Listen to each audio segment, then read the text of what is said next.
اعوذ باللہ من الشیطان الرجیم بسم اللہ الرحمن الرحیم السلام علیکم ورحمۃ اللہ وبرکاتہ۔ جیسا کہ ہم نے پچھلے لیکچر میں سبق نمبر 2 مشقی سوالات حصہ گرامر حل کیا تھا، آج انشاءاللہ ہمارا سبق نمبر 3 اس کا تعارف سر سید احمد خان اور شامل نصاب مضمون سر سید احمد خان کا قومی اعتقاد۔ تو آج کے اس لیکچر میں ہم نے سر سید احمد خان کا تعارف پڑھنا ہے، سر سید کی شخصیات کے حوالے سے گفتگو کرنی ہے اور انشاءاللہ نیکسٹ پھر سر سید احمد خان کی ادبی خدمات کے حوالے سے بات کرنی ہے۔ تو صفحہ نمبر 20 تعارف سر سید احمد خان۔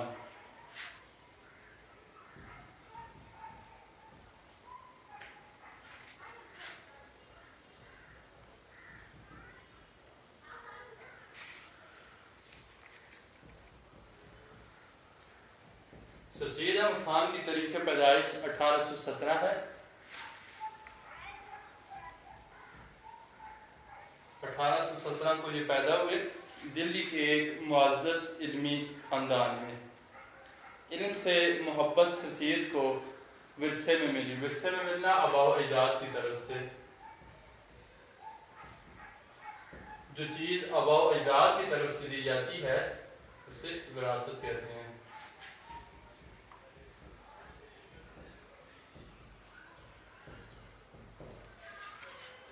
دلی میں تعلیم حاصل کی، تعلیم سے فراغت کے بعد انگریزی حکومت کی ملازمت اختیار کر لی۔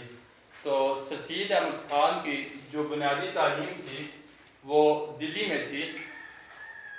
دلی کے بعد تعلیم حاصل کرنے کے بعد سر سید احمد خان نے انگریزوں کی ملازمت اختیار کی۔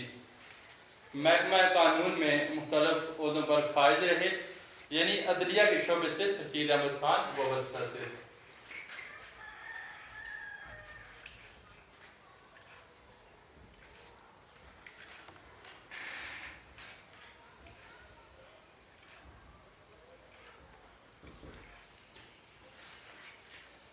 بجنور، غازی پور، دلی اور بنارس میں تبادلہ ہوتا رہا۔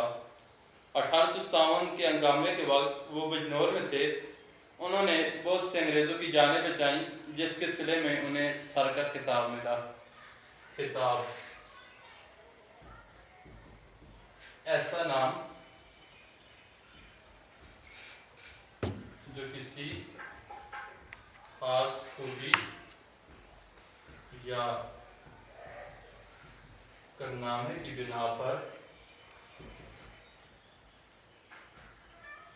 حکومت وقت عطا کرے۔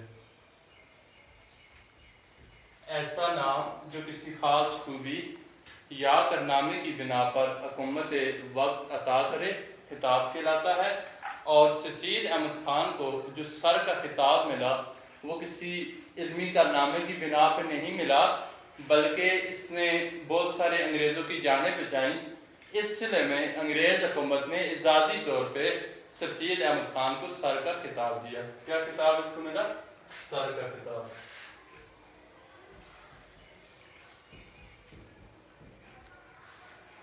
اس لائن کو آپ نے انڈر لائن کرنا ہے، ایم سی کیوز میں یہ سوال آتا ہے۔ وہ انگلستان بھی گئے، وہاں انہوں نے مغربی تہذیب و تمدن کے طرز تعلیم کا خصوصی مطالعہ کیا۔ سر سید احمد خان 1869 میں انگلستان گئے۔ کب گئے؟ 1869 میں انگلستان کا دورہ کیا۔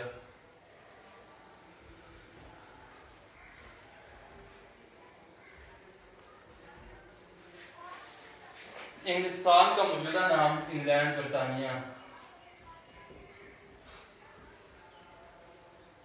وغیرہ۔ سر سید احمد خان کسی ریاستی کام کے لیے انگلستان نہیں گئے، نہ ہی کسی ادبی کارنامے کے لیے انگلستان گئے، بلکہ انگلستان میں سر سید احمد خان کا بیٹا محمود زیر تعلیم تھا، اس کے کسی کام کے سلسلے میں وہاں 1869 میں گئے اور وہاں جا کر سر سید احمد خان نے مختلف لائبریریوں کا مطالعہ کیا اور مطالعے کے دوران کچھ ایسے رسالے سر سید احمد خان کی نظر میں آئے جن کو پڑھ کر سر سید بڑے متاثر ہوئے، اور وہیں پہ سر سید نے یہ عہد کر لیا تھا کہ جب دوبارہ وہ ہندوستان یا برصغیر میں آئے گا تو اسی طرز کا ایک رسالہ قائم کرے گا، اور اس رسالے کا مقصد مسلمانوں کی اصلاح کرنا ہوگا۔ تو وہاں سے جو مقصد، جو ویژن لے کے سر سید احمد خان یہاں پہ آئے، تو یہاں آ کر اسی طرز کا ایک رسالہ مسلمانوں کی اصلاح کے لیے سر سید احمد خان نے قائم کیا، اور اس رسالے کا نام رسالہ تہذیب الاخلاق تھا۔ اس کا نام کیا تھا؟ رسالہ تہذیب الاخلاق۔ کچھ لوگ اس کو اخلاق پڑھتے ہیں لیکن لفظ اخلاق ہے۔ تو یہ رسالہ سر سید احمد خان نے مسلمانوں کی اصلاح، مسلمانوں کو جدید علوم سے آراستہ کرنے کے لیے اور مسلمانوں کے اندر احساس شعور بیدار کرنے کے لیے یہ رسالہ لکھوایا، اور اس رسالہ کے اندر تقریباً 219 مضامین شامل ہیں۔ اس رسالہ کے اندر کتنے مضامین ہیں؟ 219۔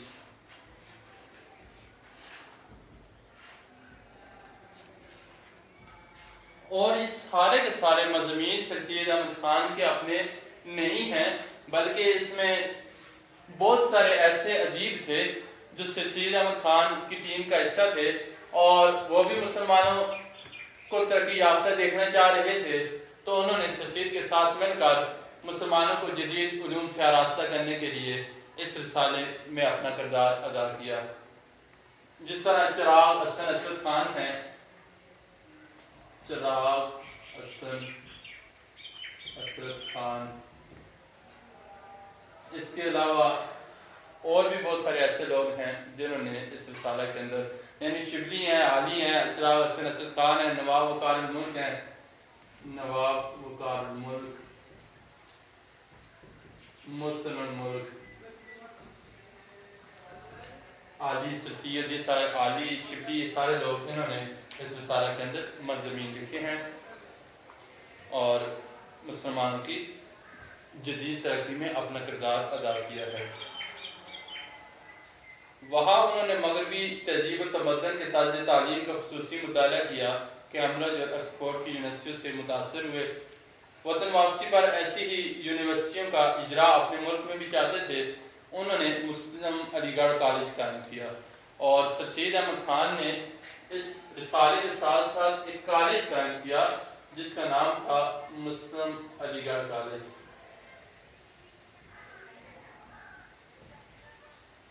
اس کالج کا جس طرح سے رسالے کا مقصد تھا کہ مسلمانوں کو جدید تعلیم سے آراستہ کرنا، اسی طرح سے کالج بنایا۔ اب رسالہ اس نے اس وجہ سے جاری کیا کہ ایسے لوگ، اسپیشلی خواتین جو تعلیم حاصل نہیں کر سکتی کسی ادارے کے اندر جا کر، ان کو یہ رسالہ گھر میں بھیجا جائے، اور اس رسالے کو پڑھ کر ان کے اندر احساس شعور بیدار ہو۔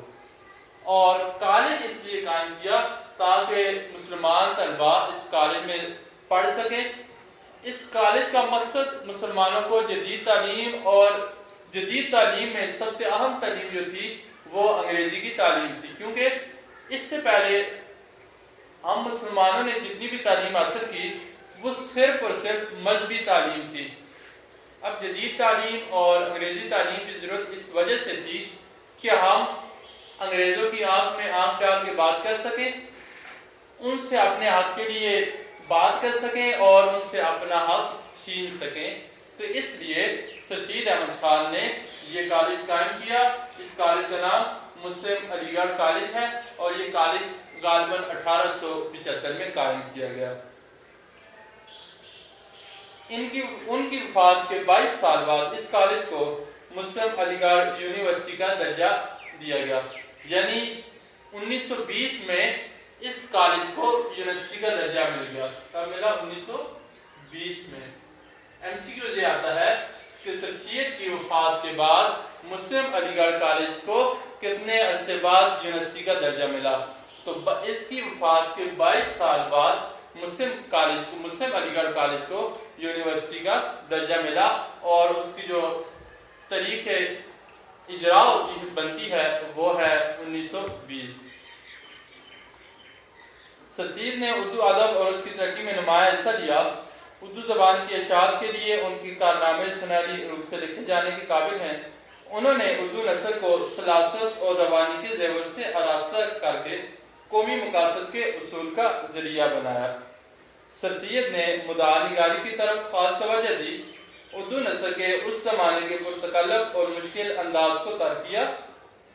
وہ ایک ایسی تعلیمی اور ادبی تحریک کے بانی تھے جس کا مقصد اردو نثر کو مشکل الفاظ اور ثقیل ترکیبوں سے نجات دلا کر تجربات اور مشاہدات کے بیان، ماحول کی ترجمانی اور زندگی کے مسائل کی عکاسی سے روشناس کرانا تھا۔ ثقیل کہتے ہیں سخت بھاری قسم کے۔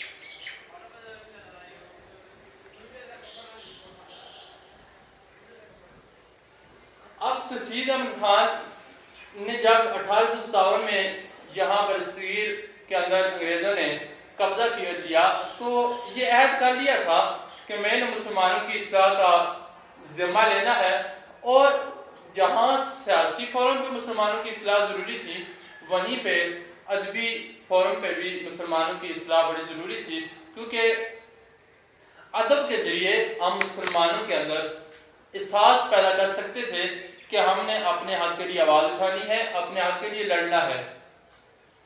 اب ادب میں 1857 تک جو کوئی لکھا جاتا تھا وہ محض حسن و عشق کی باتیں ہوا کرتی تھی، خیالات کی دنیا تھی، محبوب کی باتیں تھیں، اس میں ہمیں مدحا مقصد بہت کم نظر آتا ہے، بلکہ نظر آتا ہی نہیں۔ تو سر سید نے ایک ٹیم بلائی جس کا مقصد یہ تھا کہ ہم نے جتنا بھی ادب تخلیق کرنا ہے اس سارے کے سارے ادب کا مدعا ہوگا، اس کا واضح مقصد ہوگا، اور ایسا مقصد ہوگا جس سے لوگ فائدہ اٹھائیں گے۔ اب ایسا ادب لکھنے کے لیے سب سے پہلا کام یہ تھا کہ اس ادب کو آسان زبان میں لکھا جائے، یعنی لمبی چوڑی تشبیہات، استعارات، ثقیل تراکیب سے بچا جائے اور سیدھے سادے انداز میں لکھا جائے، اور مدحا کی بات کی جائے، مقصد کی بات کی جائے، تاکہ لوگ اس کو پڑھیں، بآسانی سمجھ سکیں اور اس میں اصلاح کا پہلو تلاش کر سکیں۔ تو اس وجہ سے سر سید احمد خان نے اردو زبان و ادب میں مقصدیت کو فروغ دیا۔ سر سید نے سلیس اور سادہ طرز تحریر کو فروغ دے کر اردو زبان پر احسان کیا۔ انہوں نے ایسی نثر لکھی جو دل سے نکلے اور دل میں بیٹھنے کی عمدہ مثال پیش کرتی ہے۔ یعنی ابھی میں نے آپ کو بتا دیا کہ ایسا لکھا، آسان زبان میں لکھا، بامقصد لکھا، یعنی لوگوں کو اس سے فائدہ حاصل ہوا۔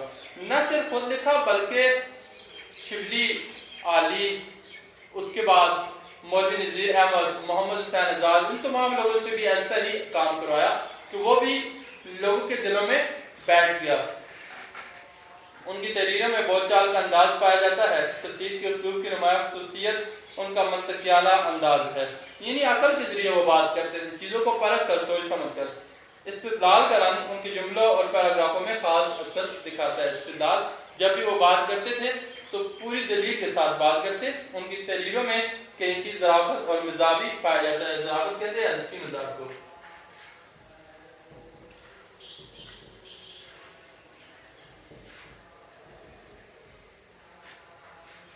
وہ پہلے نثر نگار ہیں جو انگریزی زبان و بیان سے متاثر ہیں، اور اسی کی تقلید میں انہوں نے اصلاحی تحریک شروع کی۔ تقلید کہتے ہیں پیروی کو۔ اصلاحی تحریک وہی جس کو علی گڑھ تحریک بھی کہتے ہیں، سید تحریک بھی کہتے ہیں، اور اصلاحی تحریک بھی کہا جاتا ہے۔ اس کا مقصد مسلمانوں کو جدید تعلیم سے آراستہ کرنا تھا اور مسلمانوں کے اندر اساسی شعور بیدار کرنا تھا، جو جدید نسل کی کایا پلٹ دینے میں سنگ میل کی حیثیت رکھتی ہے۔ سنگ میل عام حیثیت رکھتی ہے، بنیادی حیثیت رکھتی ہے۔ اپنے قدرت بیان کی وجہ سے علمی مسائل کو بھی سادہ اور عام فہم زبان میں اس طرح بیان کرتے ہیں کہ دلچسپی اور بڑھ جاتی ہے۔ یعنی جو بھی بات انہوں نے کی سادہ انداز میں کی، عام انداز میں کی، لوگوں نے اس کو سنا، بآسانی سمجھا۔ ان کی مشہور تصنیفیں ہیں آثار السنادید، طریق سرکشی بجنور، اسباب بغاوت ہند، خطبات احمدیہ، تہذیب الاخلاق میں چھپنے والے مضامین اور مقالات سر سید۔ وہ 1898 میں فوت ہوئے اور مسلم علی گڑھ کالج کی مسجد کے پہلو میں دفن کیے گئے۔ ان کی تاریخ وفات کیا ہے؟ 1800 1898 میں انہوں نے وفات پائی اور ان کو کہاں پہ دفن کیا گیا اس کو آپ نے انڈر لائن کرنا ہے، مسلم علی گڑھ کالج کی مسجد کے پہلو میں ان کو دفن کیا گیا۔